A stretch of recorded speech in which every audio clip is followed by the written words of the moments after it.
السلام علیکم. ہمارے چینل بیا اور مالا پر خوش آمدید. اگر آپ ہمارے اس چینل پر پہلی دفعہ آئے ہیں یا آپ نے ابھی تک سبسکرائب نہیں کیا تو بیا اور مالا کو سبسکرائب کرنا نہ بھولیے. خوش قسمتی یا بد قسمتی سے شکیل ان کے دفتر کا واحد شادی شدہ مرد تھا اور اس ضمن میں اس کا تجربہ خاصا تلخ تھا. اپنی ماں اور بیوی کے درمیان جھگڑے ختم کرانے کی کوشش میں سینڈوچ بن کر رہ جاتا تھا، مگر ماں نالاں تھی کہ وہ بیوی کا ہی ہو کر رہ گیا اور بیوی دعائی دیتی تھی کہ وہ ماں کے کانوں سے سنتا ہے. شکیل نے تو اوصاف کو بھی یہی مخلصانہ مشورہ دیا تھا کہ شادی کے لیے حامی نہ بھرے، گھر چھوڑ کے بھاگ جاؤ بلکہ خودکشی کر لو، مگر اللہ نکاح نہ پڑھوانا، اپنی شامت آپ بلواؤ گے. مگر اوصاف نے اس کے سارے مشورے ایک کان سے سنے اور دوسرے سے اڑا دیے اور بڑے مزے سے ماں باپ کی پسند کی ہوئی لڑکی کے لیے اقرار کر بیٹھا. اب تو شادی کے کارڈ بھی بڑھ چکے تھے. جوں جوں شادی کی تاریخ قریب آ رہی تھی اوصاف کے دل کی دھڑکنیں اتھل پتھل ہوئی جا رہی تھیں. ایک خوبصورت نازک منموہنی سی ہستی کے جسم و جہاں کا مالک بن جانے کا تصور کچھ کم سرور انگیز نہیں تھا. اس خیال سے ہی اس کے بدن میں ایک مسرت انگیز سنسناہٹ دوڑ جاتی تھی. بہنیں الگ خوشی سے دیوانی ہوئی جا رہی تھیں. دنوں پہلے ہی گھر میں ڈھولک بجنی شروع ہو گئی تھی. بری کی خریداری زوروں پر تھی. روز نئے نئے کام نکل آتے تھے. گھر زری گوٹے کی دکان بن گیا. سنار کے پاس سے چم چم چمکتے زیور آ گئے. بہنیں اپنی سہیلیوں کے ساتھ مل کر ڈھولک بجاتیں، شادی بیاہ کے گانے گاتیں اور زرتا ریشمی جوڑے ٹانگتی دکھائی دیتی تھیں. شکیل ڈراوے سے دیتا رہتا تھا، مگر اوصاف ہرگز یقین نہیں کر سکتا تھا کہ اتنے پیارے اور اتنے لاڈ سے اس کی دلہن گھر لانے کے بعد کوئی کبھی اس کا مخالف بھی بن سکتا ہے. ایسا تو شروع سے ہی ہوتا رہا ہے. یہ لوگ اپنی خوشی سے اپنا مقابل لاتی ہیں اور جتنے زیادہ لاڈ پیار سے لائیں گی اتنی ہی شدت سے دنگل بھی لڑیں گی. عورت کی فطرت ہی میں فساد ہے، سخت ناشکری اور غیر قناعت پسند مخلوق ہے. تم پس کے رہ جاؤ گے. یہ زرعی خیالات شکیل کے شادی کے بعد سے ہوئے تھے، مگر شادی سے پہلے تو اسے لڑکیاں جوہی کی کلی، موم کی گڑیا، کانچ کی مورت لگتی تھی. یونیورسٹی میں وہ اپنی پسندیدہ لڑکیوں کو انہی القابات سے نوازتا تھا. اب حسرت و مایوسی سے کہتا تھا، دور کے ڈھول سہانے. یہ سب جہالت کی باتیں ہیں. آج زمانہ بدل گیا ہے. تعلیم نے انسان کو باشعور اور سمجھدار بنا دیا ہے. وہ افہام و تفہیم سے اپنے مسائل حل کرنا جانتا ہے. میری ہونے والی بیوی تعلیم یافتہ ہے. عائزہ اور شائزہ کالج جاتی ہیں. امی بھی گریجویٹ ہیں. پھر کیا وجہ ہے جو وہ ایک دوسرے کو اپنی بات نہ سمجھا سکیں، دوسروں کے حقوق کا احترام نہ کریں. اختلافات تبھی جنم لیتے ہیں جب آدمی اپنی حد سے تجاوز کرے اور اپنے فرض سے پہلو تہی کرے، مگر تعلیم حق و فرض کا تعین کرنا سکھاتی ہے. اس روز جذباتی ہو کر اوصاف نے لمبی چوڑی تقریر جھاڑ دی. چلو میری اماں پڑھی لکھی نہیں مگر میری بیوی تو ایم اے پاس ہے، تو پھر کیا فرق پڑ گیا؟ کب اس نے اپنا حق نبھایا، اپنا فرض پہچانا، کب اماں کی کسی بات کو درگزر کیا، شکایت کی عادت چھوڑی، کب چیخنا چلانا ختم کیا؟ شکیل نے فوراً کہا. اوصاف کے پاس اس کا کوئی جواب تو نہیں تھا، مگر اس کا یہی خیال تھا کہ شکیل کے گھر میں ہونے والی اس کھینچاتانی میں کچھ اس کا قصور ہوگا. آخر کسی کو کسی پاگل کتے نے تو کاٹا نہیں جو لڑنا جھگڑنا شروع کر دے. ضرور شکیل نے اپنا پلڑا غیر ضروری طور پر کسی ایک فریق کی طرف جھکایا ہوگا. ماں کو اس کا حق اور بیوی کو اس کا صحیح مقام نہیں دیا ہوگا. شکایت کی کوئی نہ کوئی گنجائش ضرور ہوتی ہے. اس نے سوچ رکھا تھا کہ وہ ایسا ہرگز نہیں کرے گا. تم دیکھ لینا، میرا گھرانہ ایک مثالی ہوگا. وہ بڑے یقین سے دعویٰ کرتا اور شکیل یوں ہنس پڑتا جیسے اس نے کوئی احمقانہ بات کر ڈالی ہو. شکیل کے گھر میں ساس بہو کی تو تکار اکثر ہی رہا کرتی تھی. آخر وہ بیچارہ گھبرا کے گھر سے باہر نکل پڑتا. جس صبح وہ زوردار مارکے سے گزر کے دفتر آتا، سخت چڑچڑا ہو جاتا، غصہ دوسروں پہ اتارتا، فائلوں میں بھی غلطیاں کرتا، نتیجتاً ایک ڈانٹ باس کی بھی کھانا پڑتی. اوصاف نے شادی کے لیے دفتر سے چھٹیاں لے لی تھیں، اور آخری روز شکیل نے اس کے اعزاز میں ایک چھوٹی موٹی پارٹی دے کر بقول اس کے اوصاف کی آزادی کے آخری دن کا جشن منایا۔ اوصاف اس کی باتیں سن کر چپکے مسکراتا رہا۔ شکیل نے اسے وہ مشورے بھی دیے جن پہ وہ خود عمل ہی نہ کر سکا تھا اور اب تک پچھتا رہا تھا۔ بیوی پہ پہلے ہی دن سے اپنا رعب قائم رکھنا، کسی نہ کسی بہانے خوب غصہ دکھانا اور صاف صاف کہہ دینا کہ اس گھر میں رہنا ہے تو چھوٹے بڑے کا لحاظ کر کے رہے، ورنہ یہاں اس کے لیے کوئی جگہ نہیں ہوگی۔ بس شادی کی رات اس نے یہ نصیحتیں پلو سے باندھ لی تو تمہاری زندگی سکون سے کٹے گی۔ شکیل بھائی، تم تو الٹا اسے مروانے کی کر رہے ہو۔ پہلے دن بیوی نے ایسی تلخ ترش سنی تو میں کے بیٹھ جائے گی، پھر سر پکڑ کے روتے رہو گے اپنے ٹارزن پن پر۔ آج کل کی لڑکیاں کب کسی کی دھونس برداشت کرتی ہیں؟ بس اب تم اپنی لقمانی رہنے دو، میں تجربے کی بات کر رہا ہوں۔ شکیل نے لقمان کو ٹوکا۔ جو آپ خود نہ کر سکے اور دوسروں کی عاقبت خراب کرنے پہ تلے ہیں نا، اس طرح تو پہلے ہی دن سے دلہن کے دل میں اپنے سسرالیوں کے خلاف غبار پیدا ہو جاتا۔ یوں بھی اوصاف نئی زندگی کے آغاز پر کسی قسم کی بدمزگی سے بچنا چاہتا تھا۔ بیوی کو اس کے حقوق و فرائض بتانے کے لیے عمر پڑی تھی، ابھی تو اس کے ناز اٹھانے کے دن تھے۔ وہ سمرین کے حسن و معصومیت میں کھویا رہا۔ اس کے گھر والوں کا انتخاب لاجواب تھا۔ سمرین خوبصورت ہی نہیں، خوبصیرت بھی تھی، نہایت پرخلوص اور نرم گو۔ شاید اوصاف کے ذہن میں ایسی ہی کسی شریک حیات کا تصور تھا۔ جوں دن گزرتے گئے سمرین کی مزید خوبیاں سامنے آتی گئی۔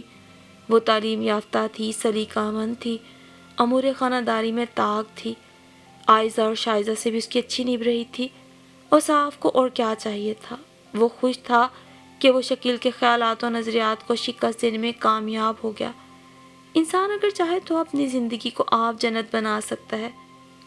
اس نے سمرین کو کسی شکایت کا موقع نہیں دیا تھا، اس سے پیار اور مہربانی سے پیش آتا رہا، اس کی خواہشات کا احترام کرتا رہا، اس کے گھر والوں سے خلوص اور عزت سے پیش آتا رہا۔ تو جواب میں یہی کچھ سمرین نے اسے لوٹایا۔ وہ اس سے محبت کرتی تھی، اس کی چھوٹی چھوٹی ضروریات کا خیال رکھتی۔ اس خوشی اور اطمینان نے اوصاف کی صحت پہ بھی خوشگوار اثر ڈالا۔ ادھر شکیل متلاشی نظروں سے اسے دیکھتا۔ وہ ابھی بھی مایوس نہیں تھا۔ شروع میں تو اسی طرح سب اچھا ہے کہ رپورٹ آتی ہے، ذرا سال تو گزرنے دو۔ ایک سال بھی کیا، 2-4 مہینے۔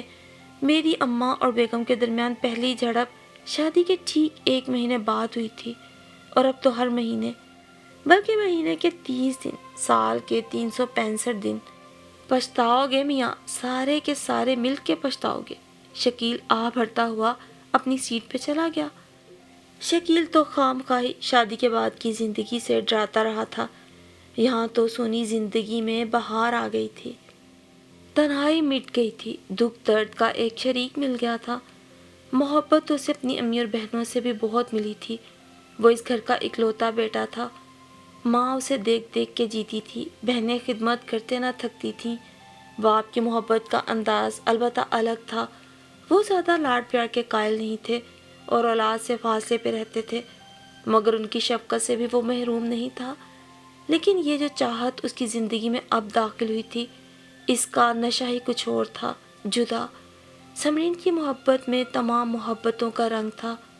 اوصاف اگر اپنے آپ کو خوش قسمت نہ گردانتا تو اور کیا کرتا۔ دفتر جانا شروع کرنے کے بعد زندگی اپنے معمول پہ آنے لگی۔ سیر سپاٹے کم ہوئے اور ہر دوسرے روز دعوتوں پر جانا بھی ختم ہوا۔ سمرین نے گھر کے کاموں میں دلچسپی لینی شروع کر دی، مگر اوصاف کی امی چاہتی تھیں کہ وہ بھی آرام کرے۔ اوصاف سے چھیڑتا، امی کی اکلوتی اور لاڈلی بہو جو ٹھہری، تم نے تو ہمارے حصے کا پیار بھی سمیٹ لیا ہے، ان کا بس چلے تو تمہیں سجا سنوار کر بس شو کیس میں سجا لیں۔ جانتی ہے نا بیٹا اس پیاری سی صورت کا دیوانہ ہو چکا ہے۔ سمرین شرمیلے سے انداز میں مسکرا دیتی، پھر رفتہ رفتہ یہ مسکراہٹ دھیمی پڑنے لگی، شرم بھی قدرے کام ہوئی۔ اب وہ بیزاری ظاہر کرنے لگی تھی۔ بور ہوتی رہتی ہوں، آپ صبح سے گئے شام کو آتے ہیں، یہ کیسا دفتر ہے؟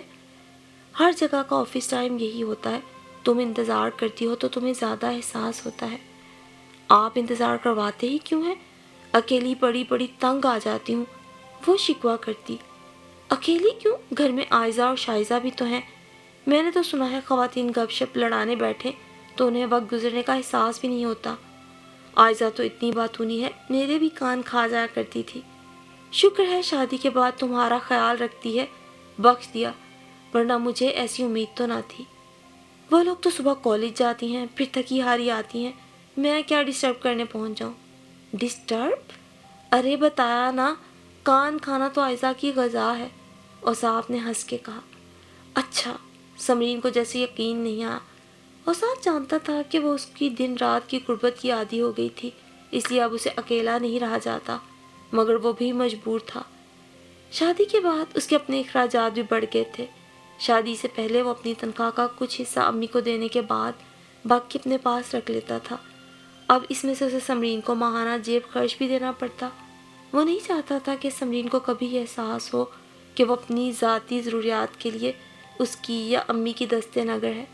وہ جانتا تھا کہ ایسی ہی چھوٹی چھوٹی شکایتیں ہی بڑھ کر باعث رنجش بنتی ہیں، اس لیے بڑی عقل مندی سے اس نے سمرین کی خواہش کے مطابق اس کا جیب خرچ مقرر کر دیا تھا۔ آخر شکیل کو اپنا گھر ایک مثالی گھر بنا کر بھی تو دکھانا تھا۔ اس نے تو شکایت کا موقع نہیں دیا تھا، مگر پھر بھی سمرین بجھی بجھی سی رہنے لگی۔ اوصاف نے شادی کے بعد سے اب تک ایک ایک قدم پھونک پھونک کے اٹھایا تھا۔ وہ ہنی مون ٹرپ سے لوٹتے ہوئے ماں اور بہنوں کے لیے تحائف لے کر آیا تھا، تاکہ وہ یہ نہ سمجھیں کہ نئی زندگی کی خوشی میں کھو کر انہیں بھول بیٹھا ہے۔ اب بھی بازار سے عائزہ شائزہ کی پسندیدہ کوئی چٹپٹی چیز دکھائی دیتی تو خرید لاتا۔ امی میٹھے کی شوقین تھی، اوصاف یہ بھی خیال رکھتا تھا، مگر اس کے ساتھ ساتھ اس نے کبھی سمرین کو فراموش نہ کیا۔ سمرین کا تو اس پر سب سے زیادہ حق تھا، وہ اس کی نصف جاں تھی، اس کی زندگی اب اس کے بغیر ادھوری تھی۔ شکیل کا کہنا تھا کہ اگر وہ دفتر سے آ کر بیوی کے پاس پہلے چلا جاتا تھا تو ماں ناراض ہو جاتی تھی، اور اگر ماں کے پاس جاتا تو بیوی روٹھ جاتی تھی۔ اوصاف کے کہنے پر سمرین دروازے پر اس کا استقبال کیا کرتی، پھر وہ امی کو سلام کرتا ہوا اپنے کمرے میں چلا جاتا۔ شکیل کو دونوں فریقوں کو راضی رکھنے کا گر ہی نہیں آتا تھا۔ بہنوں سے اس کا ہنسی مذاق اب بھی پہلے ہی کی طرح جاری تھا، اور سمرین سے ذہنی ہم آہنگی اور پیار تو تھا ہی۔ وہ سوچتا تھا کہ اگر زندگی یوں ہی گزرے گی تو بہت ہی آسان اور بہت ہی اچھی گزرے گی، مگر حالات آپ کی مرضی کے تابع نہیں رہتے۔ زندگی نئے موڑ لیتی رہتی ہے، جیسے کہ شادی شدہ زندگی نے ایک نیا موڑ لیا۔ شب و روز میں کئی تبدیلیاں پیدا ہوئیں، کئی عادات بدلیں، کچھ چھوٹیں، کچھ نئی اپنائیں۔ سمرین نے بیڈ روم شیئر کیا تو زندگی کی کئی معاملات بھی بدل گئی۔ کئی عادتیں اوصاف کو اس کے لیے ترک کرنا پڑیں کہ سمرین کو پسند نہ تھیں، اس کی پسند کی چیزیں اپنانی بھی پڑیں۔ بہرحال یہ تبدیلیاں خوشگوار تھیں، ناخوشگواری تو اب پیدا ہونے لگی تھی۔ سمرین چپ چپ رہنے لگی تھی، اب وہ دروازے پہ پہلے کی طرح خوش دلی سے اوصاف کا استقبال بھی نہیں کرتی تھی۔ یہ چونچلے اب اچھے نہیں لگتے، سب سامنے ہوتے ہیں، کیا سوچتے ہوں گے، مجھے شرم آتی ہے، اس نے توجیہ پیش کی جو اوصاف کو خاصی معقول لگی۔ اب وہ جب بھی گھر آتا سمرین کو اپنے کمرے میں ہی پاتا، اور اس کی موجودگی میں تو پھر ظاہر ہے سمرین کا دل کہیں اور لگتا ہی نہ تھا، اور اوصاف بھی جب تک اسے اپنی آنکھوں کے سامنے نہ پاتا اسے چین نہیں آتا تھا۔ سمرین اپنے حصے کے کام نمٹا کے پھر کمرے میں ہی چلی آتی تھی۔ رات کو ٹی وی لاؤنج میں سب مل کے ڈرامہ دیکھتے، اس کے بعد کھانا کھایا جاتا، تھوڑی دیر گپ شپ کی جاتی، پھر سب اپنے اپنے کمروں کو سدھارتے۔ جب ابا جی گھر پہ ہوتے تو ایسی محفل جمانے کی نوبت بھی کم ہی آتی۔ وہ بیکار اور لغو باتوں کے سخت مخالف تھے، اس سلسلے میں ان کے اپنے ہی اصول تھے۔ ان کے دوستوں کی خاصی تعداد کنزرویٹو یعنی مذہبی رجحان رکھنے والی اشخاص کی تھی، اور ان کی صحبت کے اثر میں وہ نہ صرف خود نماز روزے کے پابند ہو گئے تھے بلکہ اولاد کو بھی اس کی تلقین کرتے تھے۔ ان کے مسلسل ٹوکنے پر کبھی کبھار اوصاف بھی صدقے دل سے پابند صوم و صلات ہونے کا عزم کرتا۔ ایک دور میں تو ابا جی کے خیالات اس قدر انتہا پسندانہ ہو گئے تھے کہ وہ گھر میں ٹی وی لانے پہ بھی تیار نہ ہوتے تھے، بدعت اٹھتے تھے کہ وہ اپنے ہاتھوں یہ خرافات گھر میں لا کے جہنم کا ایندھن کیوں کر بنے۔ مگر ٹی وی تو اب ہر گھر کی ضرورت بن چکا تھا۔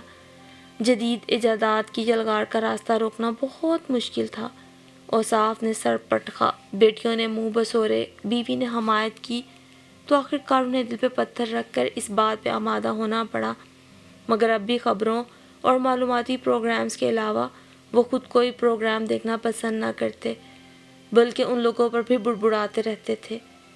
ان کے اسی مزاج کی وجہ سے وہ لوگ باپ کی موجودگی میں بہت خائف رہا کرتے تھے۔ زور سے ہنسنے بولنے کی ممانعت کہہ تو نہایت ہی برا سمجھا جاتا۔ کسی شام وہ دونوں سمرین کے میکے کا چکر لگا آتے، کبھی کہیں گھومنے نکل جاتے۔ بہنیں عقل مند تھیں، اس لیے کباب میں ہڈی بننے سے پرہیز کرتیں۔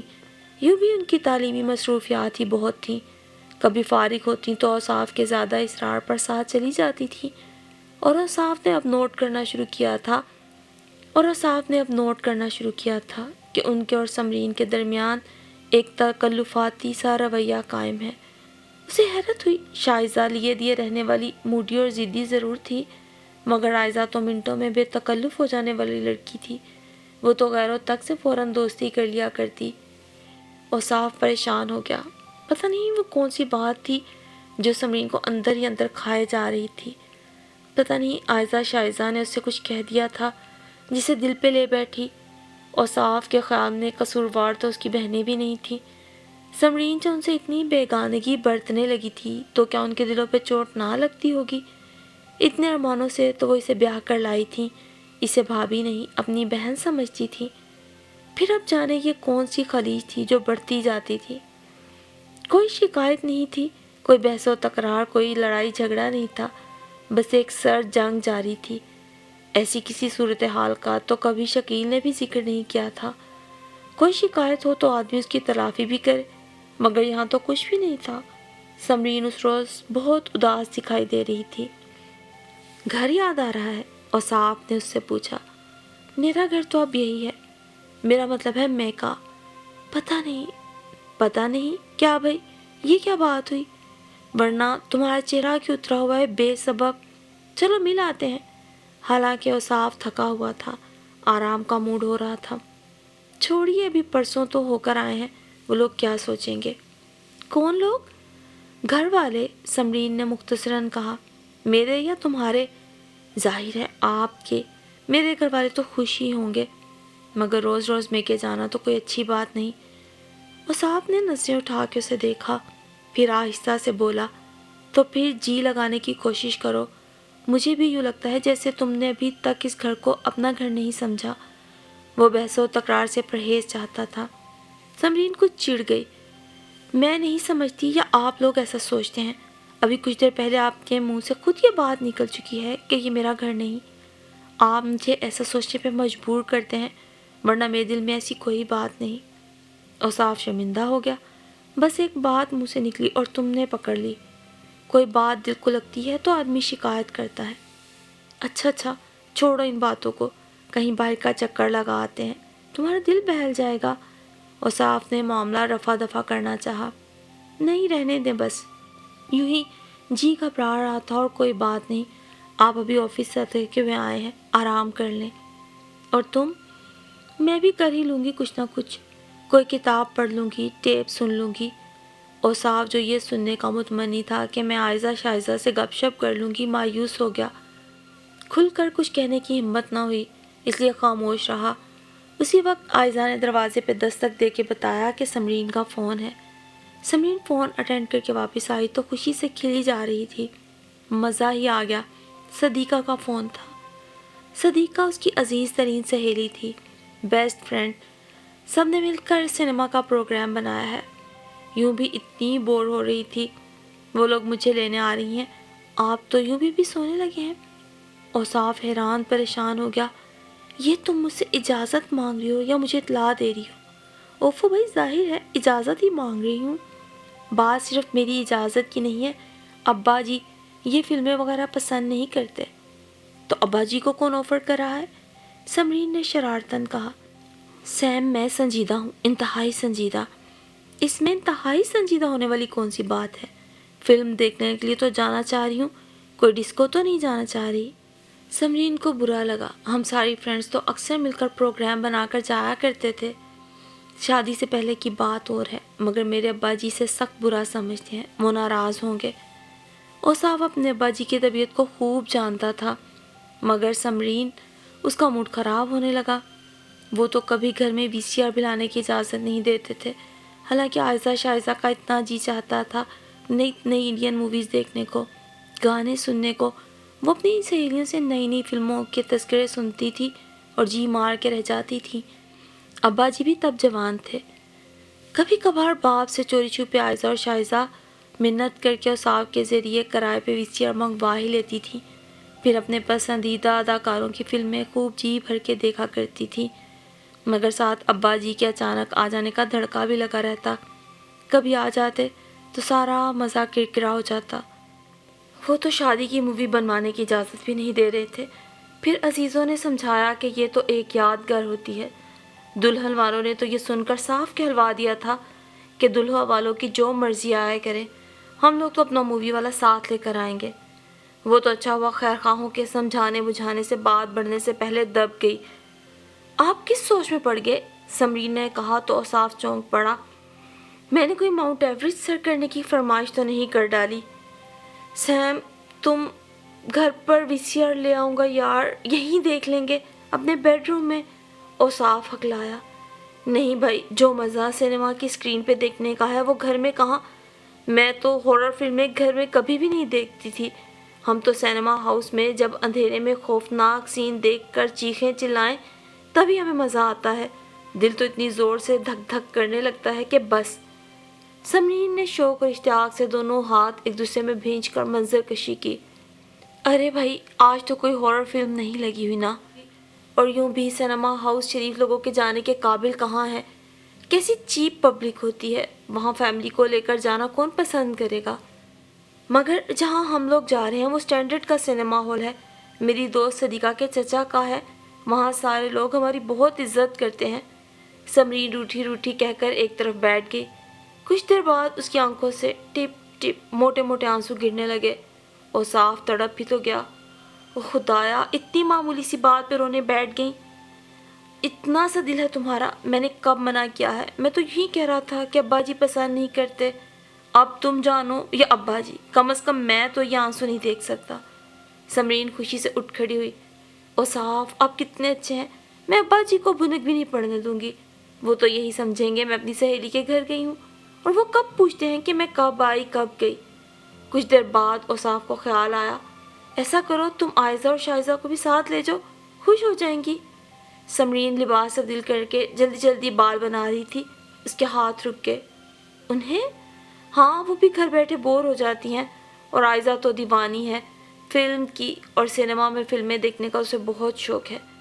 میری فرینڈز میں وہ شاید انیزی فیل کریں، اول تو جائیں گی ہی نہیں۔ جائیں گی کیسی نہیں، دیکھنا عائزہ تو سنتے ہی اچھل پڑے گی، شائزہ کا بھی یہی حال ہوگا۔ میری تو نہیں مانیں گی، اتنی جلدی بھلا کون تیار ہو سکتا ہے، آپ ہی کہہ کے دیکھیں، ویسے مشکل ہے۔ سمرین بے دلی سے کہہ کر اپنے بالوں میں ہاتھ چلانے لگی۔ اوصاف کو غصہ تو آیا، مگر وہ پی گیا، اب ایسی بھی کیا خام خواہ کی عداوت۔ بہرحال وہ اٹھ کر خود عائزہ اور شائزہ کو کہنے چلا گیا۔ عائزہ کپڑے استری کر رہی تھی، شائزہ قریب ہی قالین پہ فائلیں کھولے بیٹھی تھی۔ اوصاف کی پیشکش پر خلاف توقع عائزہ اچھلی نہیں بلکہ منہ بنا کر بولی، میرا موڈ نہیں بھائی جان، ابھی تو مجھے ڈھیر کپڑے پریس کرنے ہیں، ہوتے رہیں گے کام بھی، کیا ہو گیا تم دونوں کو؟ چلو اٹھو، شازی دیر ہو رہی ہے۔ نہیں بھائی، مجھے تو ہر حال میں کل تک یہ اسائنمنٹ مکمل کر کے دینا ہے۔ شائزہ نے صاف انکار کر دیا، اس کا اٹھنے کا قطعی ارادہ نہیں لگ رہا تھا۔ ایک لمحے کی فرصت نہیں مجھے، آج سے پہلے تو تم کبھی اتنی پڑھاکو نہیں تھی۔ پلیز بھائی جان، ہمارا جانا ضروری تو نہیں، عائزہ بیزاری سے بولی، یوں بھی گھر کے اصول بھابھی کے لیے بدلے ہیں، ہمارے لیے تو نہیں۔ شائزہ نے تنزن کہا تو اوصاف سے ضبط کرنا دشوار ہو گیا۔ اس نے غصے سے باری باری ان دونوں کو گھورا۔ تم دونوں کے دماغ خراب ہو گئے ہیں، وہ بیوی پہ غصہ نہیں اتار سکتا تھا تو کیا ہوا، بہنوں پہ تو بھڑاس نکال سکتا تھا۔ یہ اتنا نخرہ کس بات کا ہو گیا ہے؟ یہ کیوں نہیں کہتی ہو کہ اس کے ساتھ جانا نہیں چاہتی؟ واہ، ہم نے یہ کب کہا؟ اوصاف کی اونچی آواز پر امی اپنے کمرے کے دروازے تک آ گئیں۔ کیا بات ہے؟ میں کوئی بچہ تو نہیں امی، سب دیکھ رہا ہوں، آئیے میرے ساتھ۔ وہ امی کو لیے ان کے کمرے میں آ گیا۔ میرے سمجھ میں نہیں آتا یہ دونوں بے وجہ سمرین سے خفا کیوں ہیں، یہاں تک کہ اس کے ساتھ کہیں جانا بھی گوارا نہیں۔ کہاں جانا ہے؟ امی نے حیرت سے پوچھا۔ سمرین اپنی سہیلیوں کے ساتھ فلم دیکھنے جا رہی ہے، کہہ رہی تھی عائزہ شائزہ بھی ساتھ چلیں۔ امی کچھ جزبز ہو گئیں۔ بیٹا تم جانتے ہو تمہارے ابا جی؟ امی ابا جی کو معلوم نہیں ہوگا، اب میں اجازت دے چکا ہوں، آپ عائزہ اور شائزہ سے کہیں وہ بھی اس کے ساتھ جائیں۔ کوئی کام ہوگا جبھی تو نہیں جا رہی۔ اور صاف جانتا تھا کہ امی اس کا دل رکھنے کی کوشش کر رہی ہیں۔ وہ اٹھ کے باہر آ گیا، سامنے شائزہ کھڑی تھی۔ واہ بھائی جان، یہ چھپ چھپ کر امی سے ہماری شکایتیں لگائی جا رہی ہیں۔ چلیے آپ کہتے ہیں تو چھوڑ دیا کام میں نے، آپ بھی کیا یاد کریں گے؟ ہاں مگر کل سر سے ڈانٹ بھی آپ ہی کھائیے گا۔ اوصاف کو اس پہ بے اختیار پیار آ گیا۔ اس نے اپنا ہاتھ شائزہ کے سر پہ جما کر اسے زور سے ہلایا۔ سمرین نے ان دونوں کے آمادہ ہو جانے کی خبر پر شانے اچکا کر حیرت کا اظہار کیا۔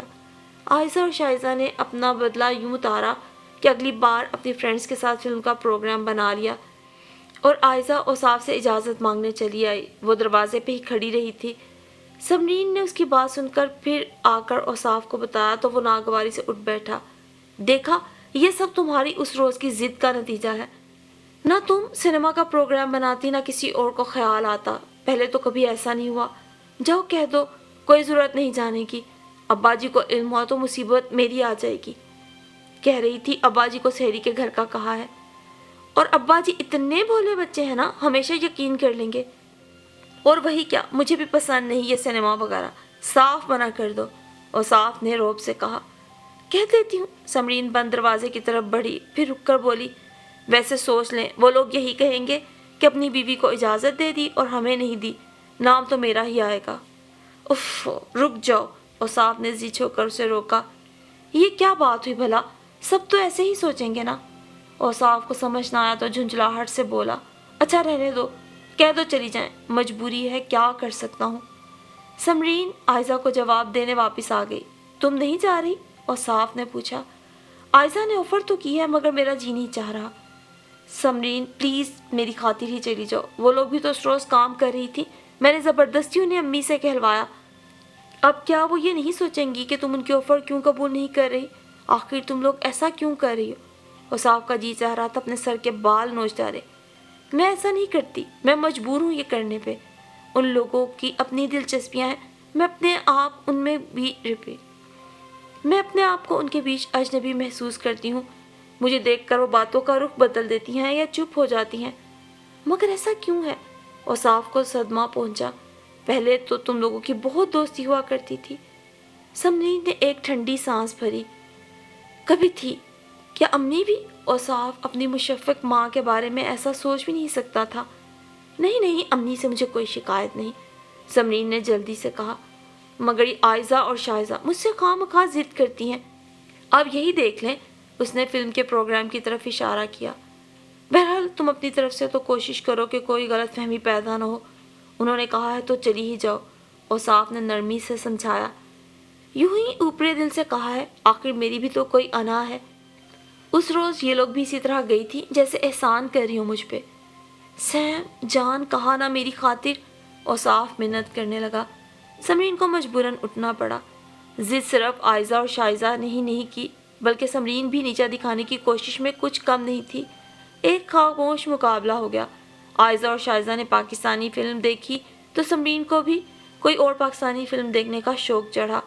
پروگرام بنتے رہے اور وہ صاف سر پکڑے سوچتا رہا کہ وہ کیا کرے۔ سمرین سے کچھ کہتا تو وہ چڑھنے لگتی۔ کیوں بھلا میں ان کی مرضی کی محتاج ہوں؟ انہوں نے اجازت مانگی تو کیسے فٹ سے دے دی، اور میری باری میں پریشانی ہو رہی ہے۔ بہنوں اور بیوی کے درمیان آئے روز کی اس کھینچا تانی کے باعث اوصاف کو وہ وقت قریب آتا دکھائی دے رہا تھا جس کی بشارت شکیل دیتا رہا تھا۔ ابھی تو غبار اندر ہی اندر پک رہا ہے، جوالا مکھی ابل رہا ہے۔ جس روز یہ آتش فشاں پھٹے گا، میرا گھر بھی میدان جنگ بن جائے گا۔ دونوں محاذوں پر وہی جنگ لڑی جائے گی جو شکیل کے گھر میں لڑی جاتی ہے۔ اوصاف اس دن کا تصور کر کے ہی کانپ اٹھتا۔ اس ذہنی دباؤ سے اعصاب پھٹنے لگے تھے۔ کبھی سمرین بے قصور لگتی تو کبھی بہنیں معصوم لگتی۔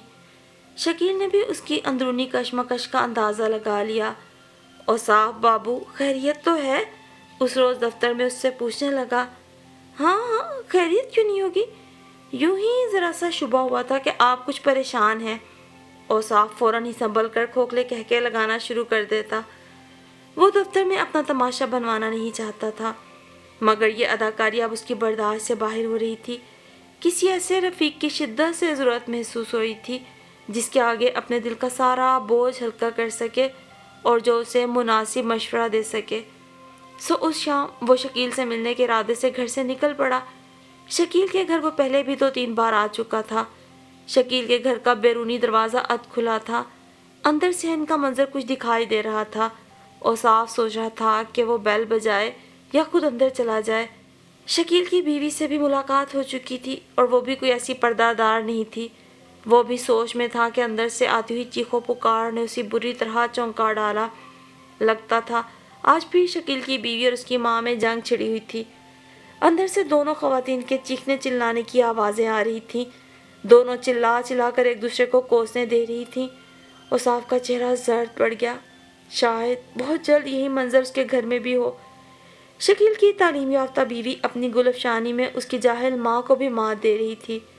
شائزہ تو اتنی منہ پھٹ اور تیز زبان بھی تھی۔ سمرین کہنے کو تو کم گو تھی، مگر اپنی کہنے پہ آتی تو کیا سوچتی کہ سامنے کون ہے۔ شکیل کا کہنا تھا کہ خواتین نے ایک زبان حلق کے نیچے چھپا رکھی ہوتی ہے جو خاص موقعوں پہ سامنے آتی ہے، جب تانے دینے ہوں، دل کی بھڑاس نکالنی ہو، اپنی مجبوریوں پہ بے چارگیوں کا رونا رونا ہو، تب وہ زبان اپنے کمالات دکھاتی ہے۔ وہ اسی بھیانک روح فرسا تصور میں غلطا کھڑا تھا کہ تبھی کھلے دروازے سے دونوں پٹ ایک دھڑاک سے کھلے اور شکیل چھلانگ لگا کے باہر، اس کے پیچھے بیلن، کفگیر اور ایک چمچہ، جانے کیا کیا برسنے لگا۔ شکیل اس پہ نظر پڑتے ہی چلایا، بھاگو بھاگو جان بچا کر۔ وہ دونوں اس گولہ بارود سے بچتے ہوئے دوڑ کر گلی کے دوسرے سرے پہ جا پہنچے۔ شکیل نے اپنی پھولی پھالی سانسوں پہ قابو پاتے ہوئے کہا، شکر خدا کا خیریت رہی۔ یہ سب کیا تھا؟ ہوتا ہے شب و روز تماشا میرے آگے۔ تم سناؤ، تم یہاں خیر سے آئے تھے؟ اوصاف کی ہمت جواب دے رہی تھی۔ اپنے منہ سے اپنے دعوے کی تردید کرتے اسے شرم آئی۔ بس یوں ہی یہاں سے گزر رہا تھا تو سوچا تم سے ملتا چلوں۔ چلو چلتا ہوں اب۔ وہ رخصت ہو کے فوراً آگے بڑھ گیا۔ سمرین کو وہ کہہ گیا تھا کہ اسے واپسی میں خاصی دیر لگ جائے گی۔ اس کا خیال تھا جانے شکیل سے نشست کتنی لمبی ہو، مگر عین وقت پہ ارادہ بدل ڈالنے سے وہ خود اتنا گھبرا گیا کہ وہاں ٹھہر بھی نہ سکا۔ اس آنے اور جانے میں اسے بمشکل آدھا گھنٹہ لگا۔ گھر میں قدم رکھتے ہی اس نے حسرت بھری نظروں سے سکون بھری فضا کا جائزہ لیا۔ یہ سکوت جانے کب تک قائم رہنا تھا۔ پھر ایک روز اندر قدم رکھتے ہی شاید بیلن اور چمٹے استقبال کریں۔ سمرین کمرے میں نہیں تھی، ٹی وی لاؤنج میں بھی کوئی نہیں تھا، باورچی خانہ بھی خالی تھا۔ اس نے امی کے کمرے میں جھانکا، وہ اکیلی تھیں۔ سمرین شاید چھت پہ ہو۔ وہ یہی سوچ رہا تھا کہ سمرین کی ہنسی کی کھنکھناہٹ نے اس کی توجہ اپنی طرف کھینچ ڈالی۔ اس نے مڑ کر دیکھا اور اسے اپنی آنکھوں اور کانوں پہ یقین نہ آیا۔ عائزہ اور شائزہ کے کمرے کا دروازہ کھلا ہوا تھا اور سمرین وہاں نظر آ رہی تھی۔ وہ نہ صرف ان کے کمرے میں تھی بلکہ کھلکھلا کر ان سے باتیں بھی کیے جا رہی تھی۔ اوصاف کسی غیر مرئی قوت کے تحت کھینچتا چلا گیا اور دروازے کی آڑ میں رک گیا۔ اب کس فلم کا پروگرام ہے؟ عائزہ بڑے اشتیاق سے پوچھ رہی تھی۔ آ رہی ہے ایک نئی پاکستانی فلم، لگتا ہے بہت زبردست ہوگی۔ بھابھی دی گریٹ، عائزہ نے کہا۔ واقعی آپ نے اپنا دعویٰ پورا کر دکھایا۔ حساب تو لگائیں کتنی فلمیں ہو گئیں؟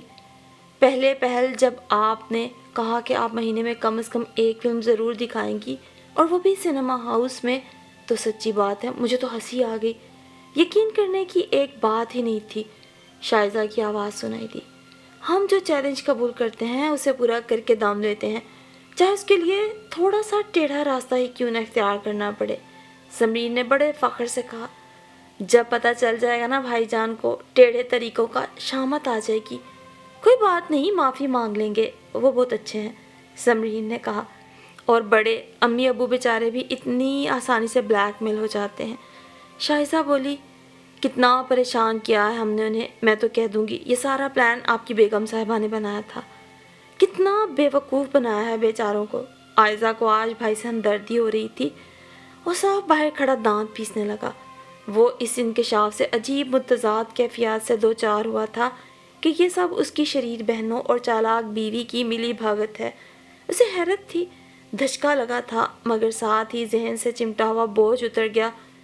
بے وقوف تو وہ بنے بنائے تھے، سمرین ہنس کر بولی، میں تو انہیں الو بناتی ہوں۔ وہ تینوں ہنس پڑی۔ وہ جو اسے دیکھتے ہی پورب اور پچھم کی طرف منہ کر لیتی تھیں، شیرو شکر بنی ہوئی تھیں۔ انہیں اطمینان تھا کہ اوصاف کے آنے میں بھی بہت دیر ہے۔ وہ ان کے اعلیٰ درجے کی اداکاری پہ انہیں داد دینے پہ مجبور ہو گیا تھا، سو بغیر کوئی آہٹ کیے ہوئے وہ وہاں سے پلٹ گیا۔ وہ اس وقت خود کو اتنا خوش اور پرسکون محسوس کر رہا تھا کہ بے اختیار جی چاہ رہا تھا زور زور سے کہکھے لگانا شروع کر دے۔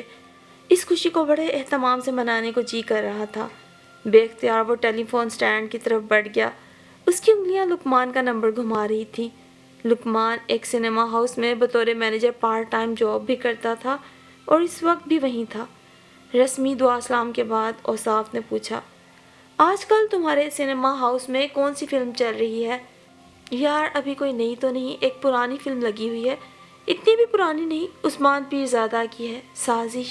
کیوں؟ سازش؟ ہاں سازش ہی تو تھی۔ اوصاف بے اختیار ہنس پڑا۔